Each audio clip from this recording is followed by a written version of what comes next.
Рада вас знову вітати на каналі DVD. Я так подумала, що піца чи курка карі – то, звісно, добре, але хочеться страву, яку готують в кожній українській сім'ї. І ту, яку кожен захоче і зможе приготувати. Буду сьогодні готувати вареники. Так як вареники можуть бути і основною стравою, і десертом, то я на одній начинці обмежуватись не буду. Їх буде декілька, щоб ви могли обрати найулюбленішу. Щоб зекономити час, я спочатку підготую ті інгредієнти, які готуються найдовше. Спершу мені знадобиться картопля. Я її попередньо очистила.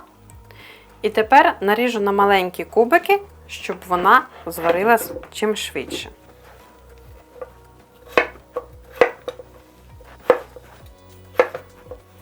Після того, як ви нарізали картоплю, наливаєте в кастрюлю води, я вже налила, і вкидаєте туди картоплю.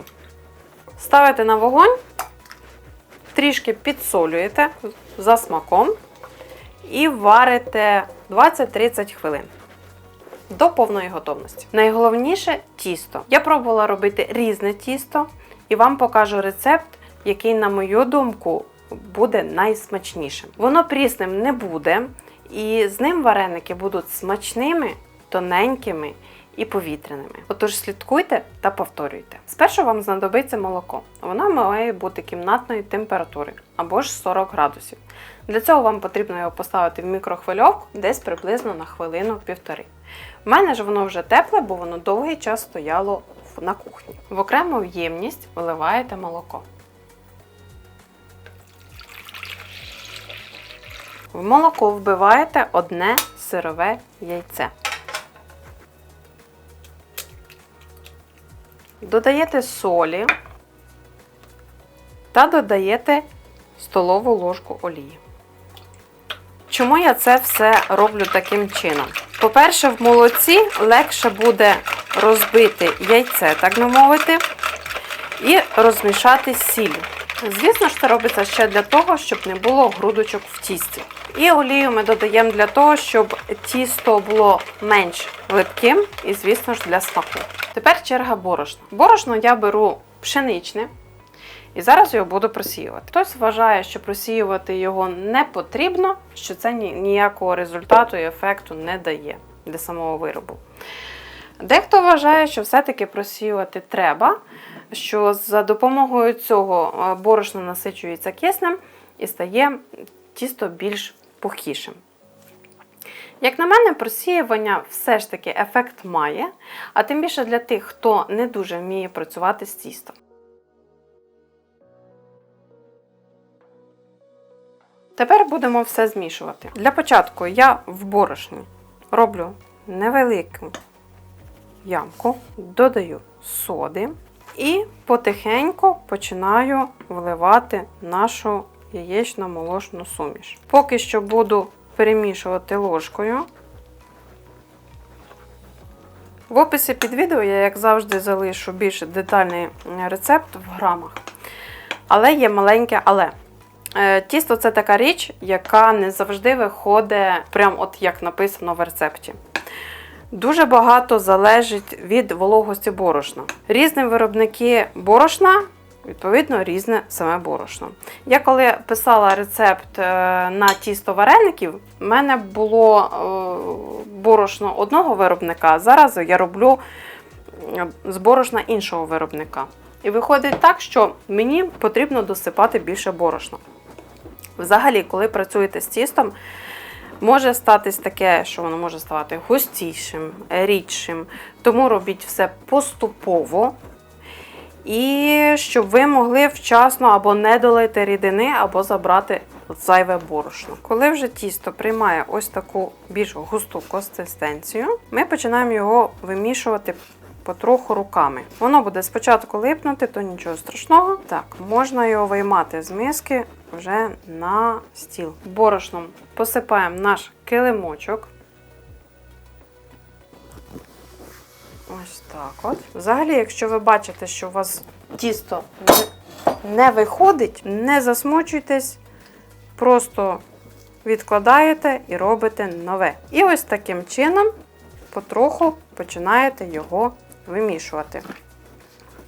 Знову ж таки, додавайте, щоб у вас руки не липли, борошна потрошку. Для того, щоб не зробити тісто занадто твердим, бо воно потім не буде таким смачним, як має бути. Повернули і ось так рукою. Після того, як тісто вже стає ось таке вже однорідне більше, воно м'якеньке, трішки липкеньке, то не страшно. Ви його ще порозминайте хвилин 10. Після того, як ви вимісили тісто, воно вже таке більш туге, щільне. Ховаєте його в харчову плівку хвилин на 20-30. Я буду його, можливо, трішки надовше ховати, поки приготую всі інші інгредієнти для начинки вареників. Ось так. Заховали в плівку і просто відкладаєте десь в сторону, хай воно відпочиває. А поки я займуся засмажкою. Або, як ми звикли говорити, всі зажаркою. Вона в мене буде з шкварками. Для цього мені знадобиться бекон, або ж, звісно, можна взяти сало. Нарізати я його буду ось такими полосками. Він при смаженні все одно стане меншим, тричі точно.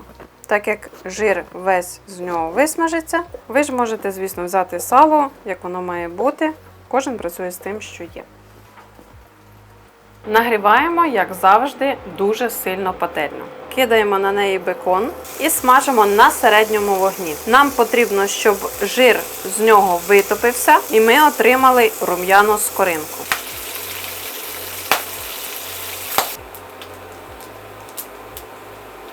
Після того, як бекон готовий, перекладаємо його в окрему тарілочку. Так от з пательні окремо від жиру. Якщо ж ви смажите сало, сала може бути більше жиру, і відповідно ми будемо менше додавати олії для наступного інгредієнту. Цибулю нарізаємо на дуже мілкі кубики. Пам'ятаємо, щоб ми не плакали від цибулі, ніж має бути дуже і дуже гострим. Обов'язково нарізайте чим дрібніше, так ви і попрактикуєтеся в майстерності нарізання, і засмажка буде значно смачніша. Бачите, як міленько. І смачно буде, і гарно. Смажимо цибулю на середньому вогні. Якщо у вас жиру з сала чи з бекона мало, тоді можете додати ще олії.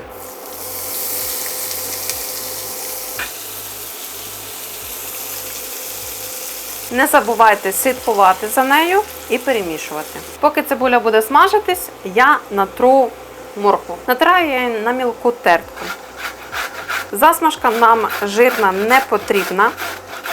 Ми, коли підсмажимо цибулю і підсмажимо моркву, будемо дивитися, скільки там лишиться жиру чи олії. Лишнє, я думаю, варто буде трішки пропустити через сито, тобто дати йому стекти, бо все-таки наша печінка жирного не дуже полюбляє. В той момент, коли цибулька вже стала ось такою гарною золотистою, будемо додавати моркву. Морква смажиться недовго, смажимо її також до золотистості, але не більше, щоб не згоріла цибулька. Постійно перемішуємо.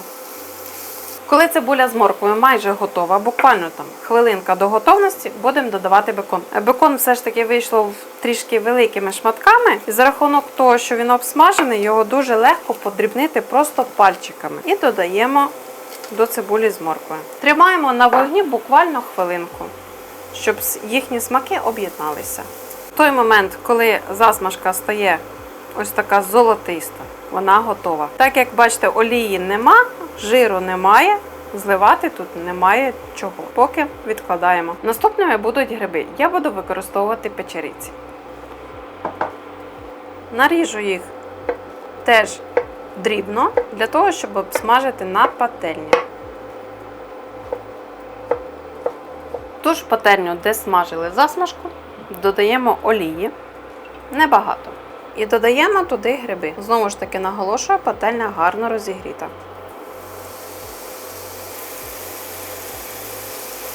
Грибочки смажимо на великому вогні, постійно помішуючи до золотистої скоринки. Так як вони мілко нарізані, обов'язково постійно перемішувати. А великий вогонь обов'язковий для того, щоб вони не пускали сік, а смажились. Картопля вже зварилася. І зараз злиємо з неї воду.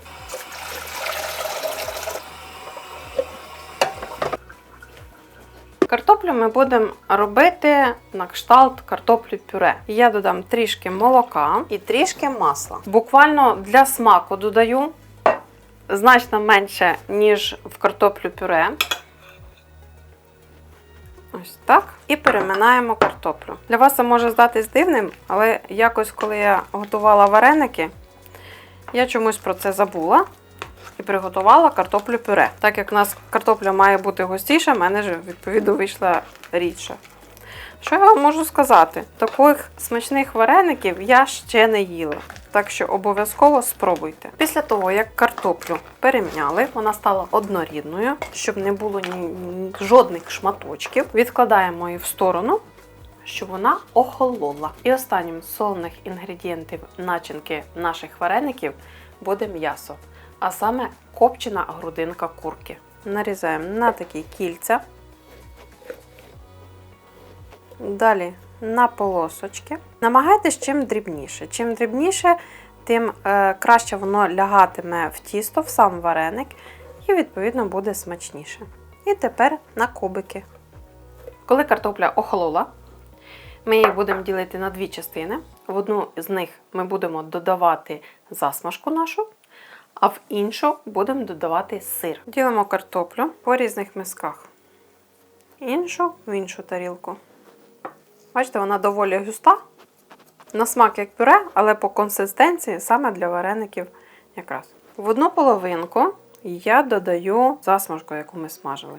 Але лише половинку. Інша половинка нам знадобиться для того, щоб вареники між собою не злипались. А сюди я додаю домашній сир. Я особисто з таким варіантом познайомилась не так давно, але вони однозначно вартують того, щоб їх приготувати. І тепер перемішуємо.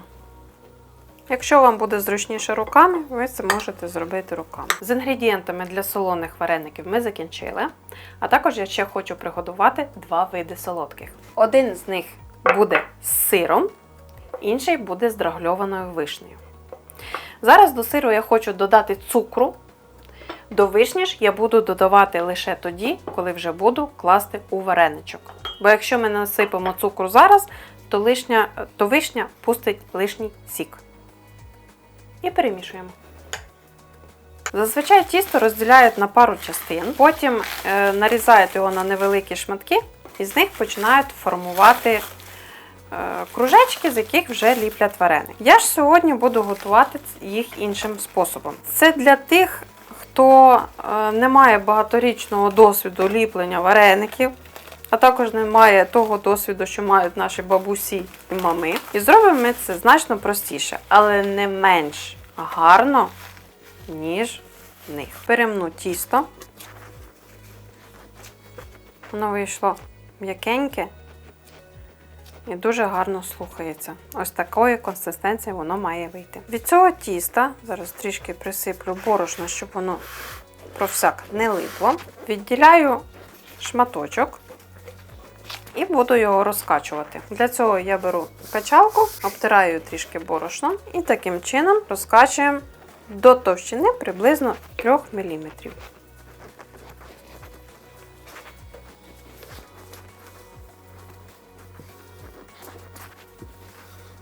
Після того, як розкачали тісто, будемо формувати кружечки для майбутніх вареників. У мене є дуже така хитра річ, ось така, яка і полегшить нам ліплення вареників, і вони будуть не менш гарними, ніж у наших мамусі бабусів. Кладете на тісто зворотньою стороною, притискаєте і прокручуєте. Виходить кружечок. І так повторюєте по площині всього розкатаного тіста.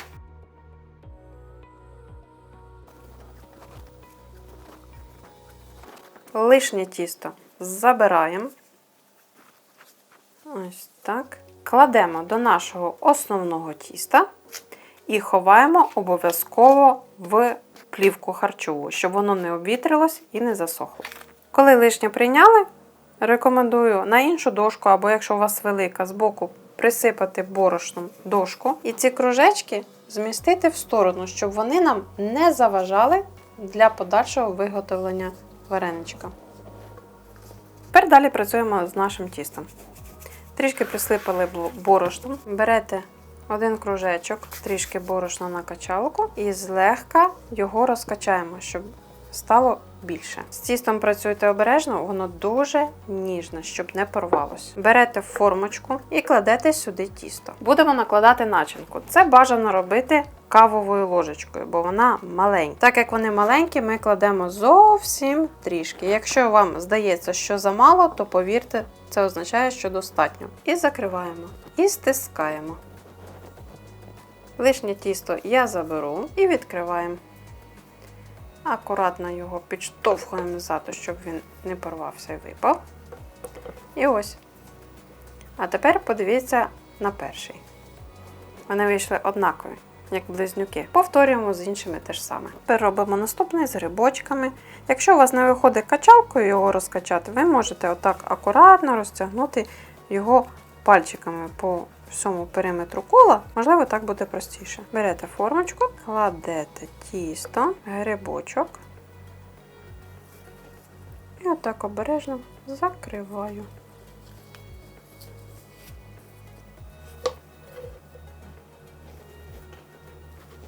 Готово. Мій улюблений з вишенькою. Саме в цю форму десь не більше 2-3 вишеньок можна покласти, так, щоб він не порвався і зміг закритися. До речі, ці форми є більших розмірів. Маленькі, гарненькі, смачненькі. Настав час варити вареники. Солоні вареники і солодкі варимо окремо, взагалі в окремій воді. Для солоних воду потрібно трішки підсолити. Наливайте в каструлю води, щоб вона закипіла. Після того, як вона закипить, кидайте вареники. Вода підсолена, закипіла. Кидаємо варенички. По одному, щоб не злиплися. Варимо буквально 2 хвилини. Якщо заморожені, до 4 хвилин. Вареники в каструлю можете класти більше. Я для відео кожен вид, кожен смак варю окремо, щоб не сплутати. Кидаю в засмажку для того, щоб вони не злипалися. І акуратно перемішую, щоб не пошкодити вареничок. Зараз перепрошую. Солодкі варенички після того, як зварили, так само, щоб вони не злиплись, треба змастити. Змащую вершковим маслом. Масло має бути вже м'яке. Так само акуратно, обережно, щоб ніхто не злипся. Промазуємо маслом. При подачі посипаєте зверху їх цукром або цукровою пудрою.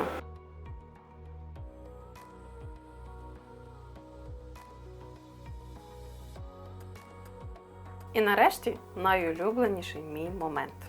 Скуштуємо.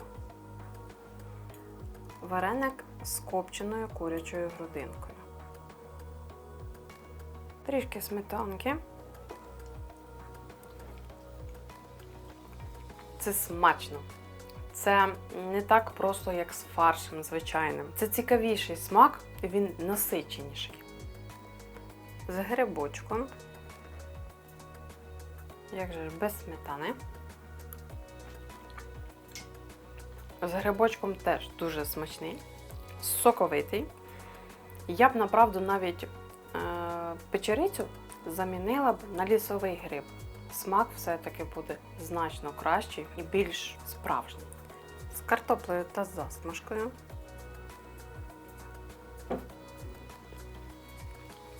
Класично, смачно. Засмажка з беконом чи з салом, взагалі шкварками, саме те, що має бути. І з картоплею та сиром.